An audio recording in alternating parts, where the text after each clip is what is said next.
We got quarterfinal number 4 out in the water. Barron Mamiya up against Ethan Ewing, and this is a stress-free quarterfinal for a surfer like Ethan Ewing. He's got a fully healed back this year, Flick, so expecting big things from Ethan Ewing. Yeah, definitely, and just the sheer fact he's already been there once and had that experience. Here we go with Ewing.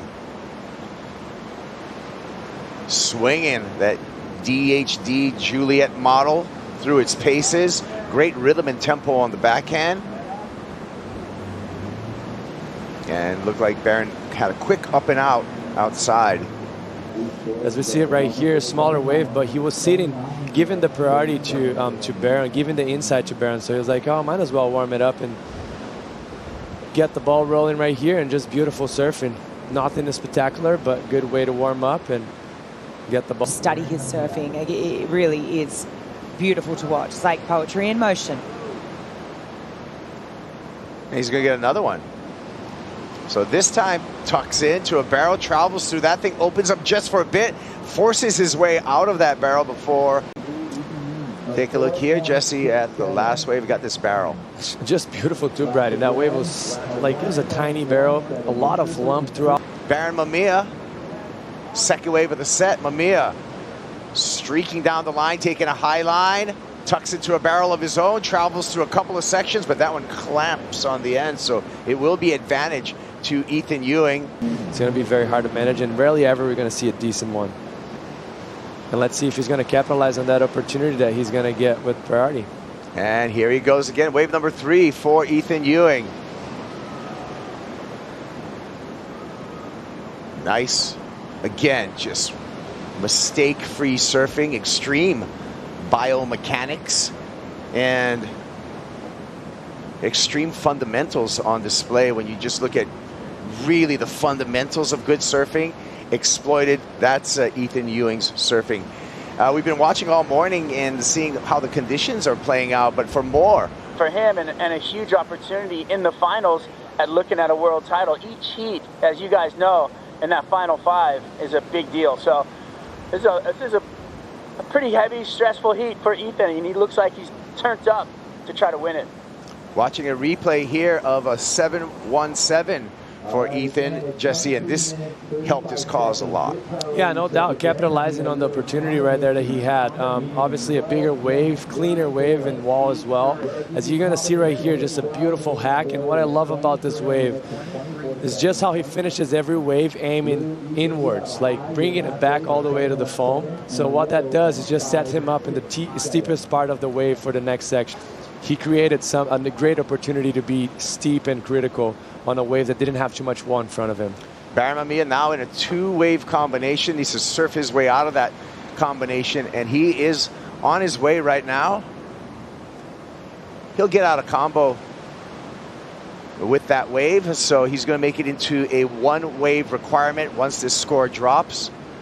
Easy math there. All Barron needed was a 2.84 to get out of combination, but he's got much more than that. Cool nature of Ethan's. I mean, let's have a look here. This wave, a little bit shouldery, so already having to cut back to the source, being forced out onto that face. If you compare this wave to Ethan, Ethan was able to go a lot more vertical, a lot more tighter in the pocket, and that's just because Ethan's wave, a lot more scoop, a lot more down the line energy and speed. I mean, obviously Barron's liking that because it's going to help his situation. But you can just see here, like, yeah, he's bringing that nose of the border. That was probably, you know, one of the more critical turns. Back to live action here. Ethan Ewing on a screamer. Tight pocket surfing by the Australian. Little drift on there from the DHD board.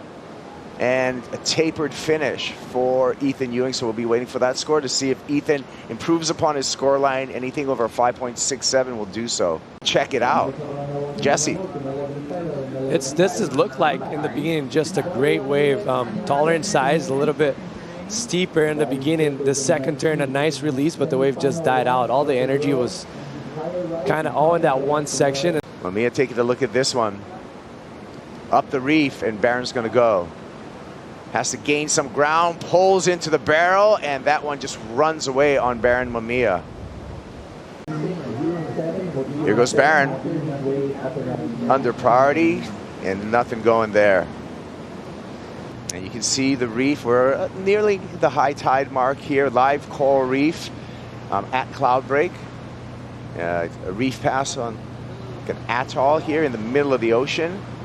Here's our heat leader with Ethan Ewing using priority. Lip glide there for Ewing. Aggressive turn on the backhand. And one more time for Ethan Ewing, throwing that DHD board around. Looks for a little bit more room. He's going to kick out, look into better. His low of a 5.67. He is surfing so well. Just the way the acceleration he's getting out of his turns is incredible.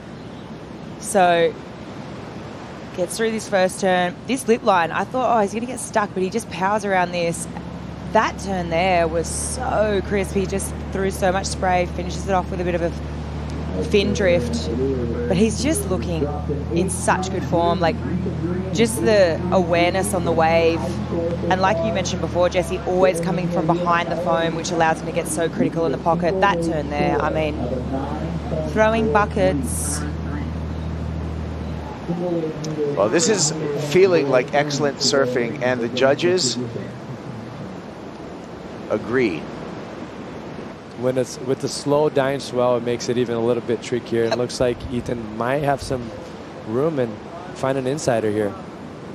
Ewing with the lead, continues to surf through here, and it continues with some vicious top turns. Just kicks that one away. That aren't breaking today, but are evident because this wave, again, 2 foot to 20 foot, and it's rideable. Barron Mamiya in a desperate situation here.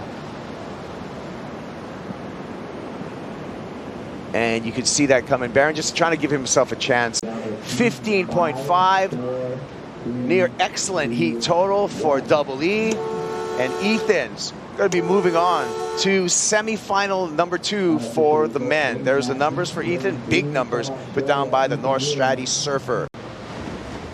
Ethan again, this one deeper, driving through this barrel, second section for Ethan Ewing. I felt like there was a lot of things I did right last year, so I don't want to go too far away from what was working. The control is pretty much perfect from him. There's no downtime, it's just straight business. Up and riding again, late drop, side flipping into the barrel. He's deep, he's disappeared, and Ethan Ewing is coming out. Double E. It's always been my biggest dream to win a world title, and yeah, hopefully I can get there. Last year's world runner-up, Ethan Ewing, has clinched a spot in the Lexus WSL Finals. Congratulations to Ethan Ewing. We have our final 5 all set, but the seeding yet to be determined. We know John Florence is going to be in the pole position at number 1. Griffin, Colapinto, Jack Robinson, they're going to be battling in a semifinal to see who has the opportunity at the number 2 seed. And Ethan Ewing at number 5 right now. If he wins this event, he'll move up into that number 3 position. Thanks so much, Joey. Yeah, dominating indeed, Ethan, out there on Cloudbreak this morning. An excellent wave. Just tell me how you identified what you wanted to do this morning. Yeah, I've been getting through the heats, but just never really getting like the good scores. And I just felt like I kind of put a bit more energy into that wave. And yeah, it feels good to get kind of bigger scores and yeah, move through. Another thing that probably feels pretty good, congratulations. We'll officially see you at Trestles. You've locked in your spot for the Lexus WSL Finals. How does that feel? Yeah, it feels amazing. This year's just been, I don't know, a lot of ups and downs, and I felt like I was, towards the end of this year, I was like just holding on, and yeah, made a lot of mistakes in a few of the comps, so it feels good to secure that and just get another opportunity to world title. How do you build confidence here in Cloudbreak, moving forward into that and your next heat here? Yeah, I've just been putting in a lot of time here, and yeah, just getting those scores kind of builds my confidence, and yeah, it's all about the waves you catch too, so yeah, excited for the next one. As you should be. We'll see you then. Perfect, thank you.